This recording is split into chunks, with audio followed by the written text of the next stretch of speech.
choirs of harmony. Left me with the pieces of forever that you broke. But since you left me alone, I've been high.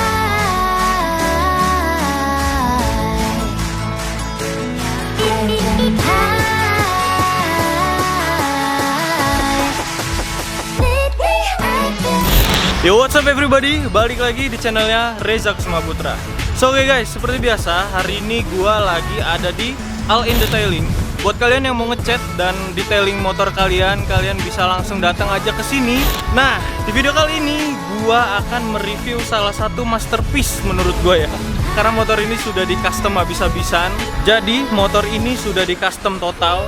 Yang tadinya menggunakan fairing ya, kemudian belakangnya lancip, sekarang sudah dirubah konsepnya menjadi cafe racer yang ada buntut tawonnya yang jadi nggak lancip, terus juga depannya fairingnya semua sudah dilepas. Jadi menurut gua ini motor gokil banget karena berani ya, menurut gua motor fairing dirubah menjadi cafe racer itu kan apalagi 1000 cc ya, itu butuh keberanian yang luar biasa juga. Dan ini juga video pertama kali gua nge-review motor gede alias motor yang cc-nya 1000 cc.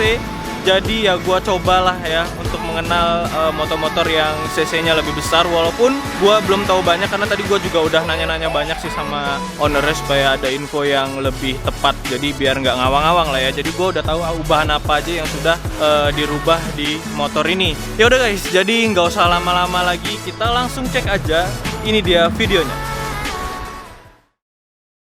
Oke, tadi gue sempet bilang kalau motor ini konsepnya itu cafe racer ya. Sebetulnya gue juga nggak begitu paham bisa dibilang cafe racer itu seperti apa. Yang gue tahu cafe racer itu belakangnya begini ya, dia single seat, kemudian belakangnya dia nggak lancip kayak buntut tawon kayak gini. Dan harusnya di depannya yang setahu gue dia nunduk ya nggak sih? Dia harusnya tetap pakai stang jepit, tapi di motor ini dia nggak pakai stang nunduk ya. Segini aja menurut gue proporsionalnya itu udah cukup nunduk ya. Jadi ya mungkin bisa gue bilang cafe racer. Atau menurut kalian gimana? Cocok nggak disebut motor ini konsepnya cafe racer? Ya itu nggak menjadi masalah lah ya. Yang penting motornya rapih ya penampilannya. Oke, kita akan bahas aja motornya kayak gimana. Seperti yang bisa kalian lihat secara kasat mata, motor ini fairingnya sudah dilepas semua, sudah diganti semua, tampilannya jadi seperti ini. Yang tersisa hanya tangkinya aja. Jadi tangkinya ini masih tetap standar atau originalnya yang masih terpasang di motor ini. Nah, untuk bagian belakangnya itu sudah dirubah atau di custom. Kita mulai dari bagian master rem seperti biasa. Untuk master rem memang tidak ada yang dirubah. Ini master rem masih original bawaan motornya ya, radial yang gede banget sih ini master remnya ya. Reservoir minyak remnya sudah diganti dengan Rizoma di sini ya. Kemudian bracket tabung minyak remnya juga sudah diganti dengan yang Rizoma. Nah, untuk saklarnya sebetulnya ini saklarnya bukan saklar standar, sudah dirubah saklarnya. Cuman kebetulan ownernya juga lupa ini pakai saklar apa. Yang jelas ini saklar copotan dari motor lain. Di sini sudah ada engine cut off dan starternya ya. Ownernya lupa banget katanya ini pakai saklar copotan motor apa. Yang jelas ini bukan aftermarket katanya. Kemudian hand gripnya dan bar end itu sudah diganti dengan merek Barakuda. Spionnya itu sudah diganti dengan yang Rizoma ya di sini. Nah, untuk ubahan bagian atas ini segitiganya diganti dengan punya CB 1000, bukan originalnya lagi. Kemudian kunci kontak juga sudah dipindah ya. Di sini kunci kontaknya udah nggak ada. Jadi kunci kontaknya sudah dipindah ke bagian lain. Nanti kita akan cek di bagian mana kunci kontaknya. Kemudian stang ini dia pakai rental. Ukurannya ownernya juga lagi-lagi lupa karena motor ini udah lama sih jadinya ya. Jadi agak sedikit lupa inget juga ownernya. Di sini kelihatannya AL-nya doang. Ada AL, kemudian ada angka 923 ya. Karena gue juga buta sih ya soal aftermarket yang kayak gini ya. Kemudian ini mounting stangnya dia pakai merek Shark Power di sini tulisannya. Kemudian di sini ada phone holder juga. Gampang ya kalau misalnya motor naked kayak gini, pasang phone holder itu tinggal ditempelin di stangnya aja. Kemudian ini untuk speedometernya speedometernya masih standar, jadi masih berfungsi sebagaimana mestinya. Dia dicopot aja dari dudukan fairing, kemudian dibikin dudukan yang baru nih di sini. Ini dudukannya dibuat dari, katanya sih aluminium ya, aluminium bubutan, entah aluminium atau besi ya. Kalau gue lihat sih, oh ini karena dicat mungkin ya. Ini mungkin bisa jadi dia aluminium. Jadi ini bracketnya dibuat ke sini ya. Oke, jadi itu untuk bagian atas ya. Untuk sebelah kirinya ini ya sama ya, spion Rizoma, hand grip Barracuda, dan untuk handle-nya masih menggunakan handle standar bawaan pabriknya. Nah, untuk saklarnya juga udah diganti dan lagi-lagi ownernya lupa guys. Jadi gue juga nggak tahu ini saklar apa karena gue juga masih belajar ya tentang motor-motor gede. Karena ini nggak mungkin dicopot dari motor-motor kecil mungkin ya. Jadi bisa jadi dicopot juga dari motor gede yang sejenisnya. Mungkin kalian ada yang tahu, boleh tulisin aja di kolom komentar. By the way, ini udah mulai hujan ya, gerimis lah nih. Tangkinya udah mulai bintik-bintik air, jadi gua agak sedikit buru-buru ya. Seperti yang kalian tahu sekarang ini hujan terus, jadi ya mau gimana lagi ya. Untuk bagian headlampnya ini sudah diganti dengan yang Daymaker, yang bulat ya, seperti konsepnya lah ya. Terus ini bracket lampunya ini katanya ada jualannya di marketplace, jadi PNP-an nih. Ini bagian sini ke depan nih, itu dia PNP-an, ada jualnya di marketplace. Dan di sini lampu sennya. Ini lampu sennya dia pakai Eagle Eye ya, jadi ini nyorotnya terang banget. Dan dudukan lampu sennya ini dia pakai Rizoma loh. Detail ya. Nah tuh, dudukan lampu sennya dia pakai punyanya Rizoma. Kanan kiri loh ya, kanan kiri sama dudukan lampu sennya dia pakai Rizoma juga tuh ya, bisa kelihatan lah ya.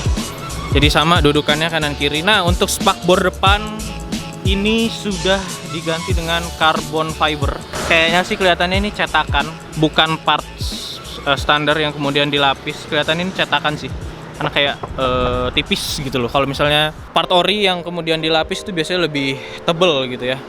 Kemudian di bagian samping sebelah kiri, oh untuk kaki-kakinya, by the way, kaki-kakinya masih standar ya. Untuk bagian depan, cuman dicat aja peleknya. Kemudian bannya ini dia pakai Diablo Super Corsa ukuran 140/70 ring 17 ya. Master remnya masih standar ya, Tokicho. Ini harusnya diganti Brembo sih ya. Cuman memang konsepnya klasik, jadi ya kayaknya kalau diganti Brembo terlalu modern kali ya.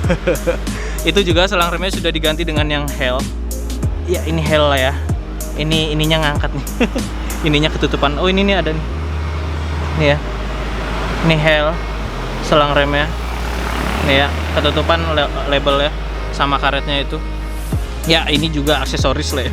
Ini aksesoris zaman dulu banget sih. Ini gue pernah pakai kayak ginian di Xeon kalau nggak salah.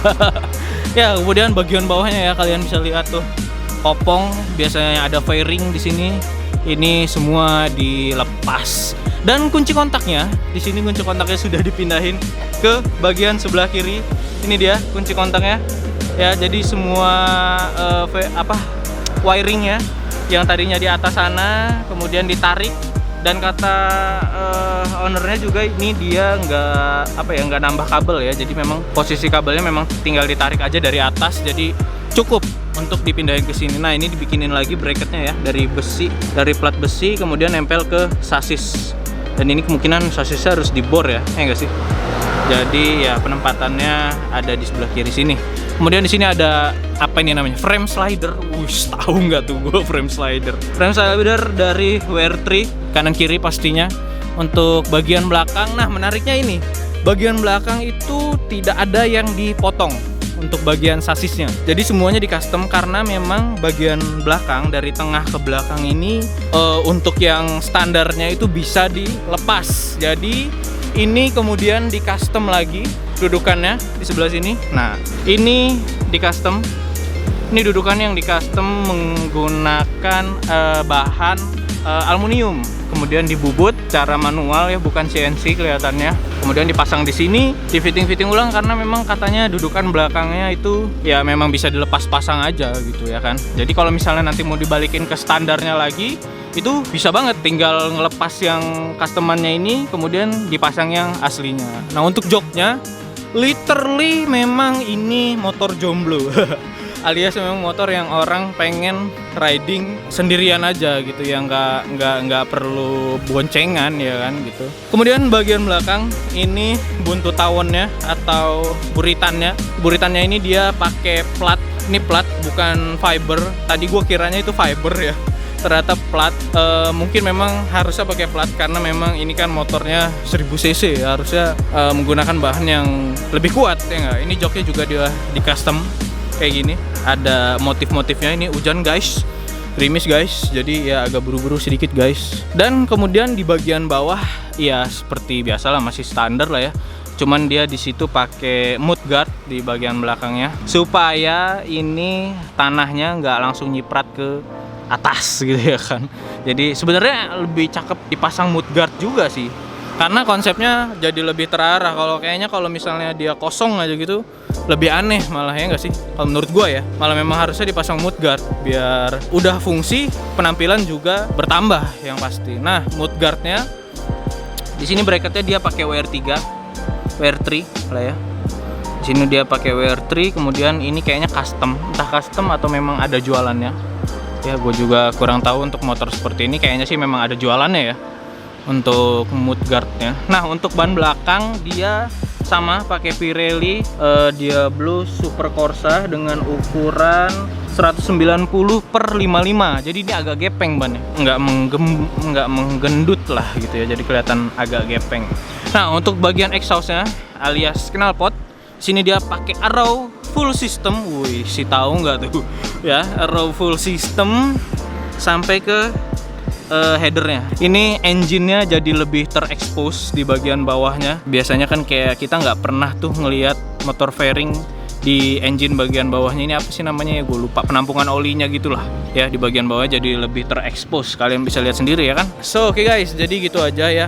Ini motornya menurut gue berani banget ngerubah dari fairing ke street atau naked style lah bisa dibilang. Kalau memang nggak setuju ini cafe racer, ya udahlah kita bilang aja motor naked lah ya, karena emang nggak ada fairingnya ya kan. Nah, konsep catnya juga ini tricolore Honda, by Honda. Nah, di sini juga ternyata fuel capnya udah di carbon fiber, carbon printing, dan ya di situ ada logo Honda. Dan untuk catnya ini semua digarapnya di All In Detailing. Seperti biasa, buat yang mau ngecat, coating, detailing bisa langsung datang aja ke All In Detailing. Ini tempatnya ada di Jalan Perintis Kemerdekaan. Buat kalian yang tinggal di Bandar Lampung, boleh mampir-mampir, tanya-tanya dulu.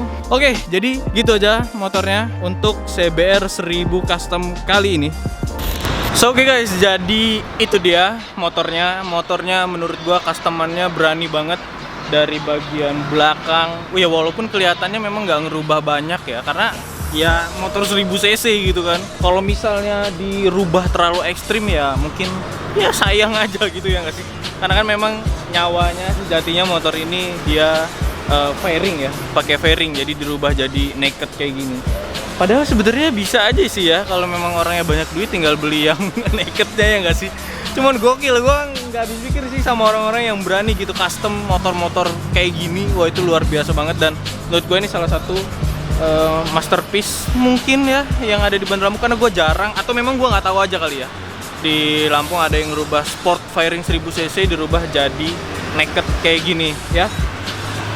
Gokil sih. Dari suaranya juga mungkin kalian tadi sudah denger ya, yang namanya motor 1000 cc gitu ya kan, suaranya pasti menggelegar, apalagi dia pakai full system by Arrow. Wah, gokil. Kebetulan gue nggak berani ya untuk bawa motor ini, jadi nggak ada sesi test ride-nya. Gue cukup review motornya aja. Ya, motornya udah cukup puas aja gue bisa nge-review motor 1000 cc. Thank you juga buat All In Detailing yang buat nyediain tempatnya dan ngasih izin gue buat nge-review motor yang gokil satu ini. So oke guys, seperti biasa, jangan lupa like, comment, share, and subscribe di channel gua untuk melihat video terbaru dari gua selanjutnya. Thanks for watching, sampai jumpa di video selanjutnya. Peace.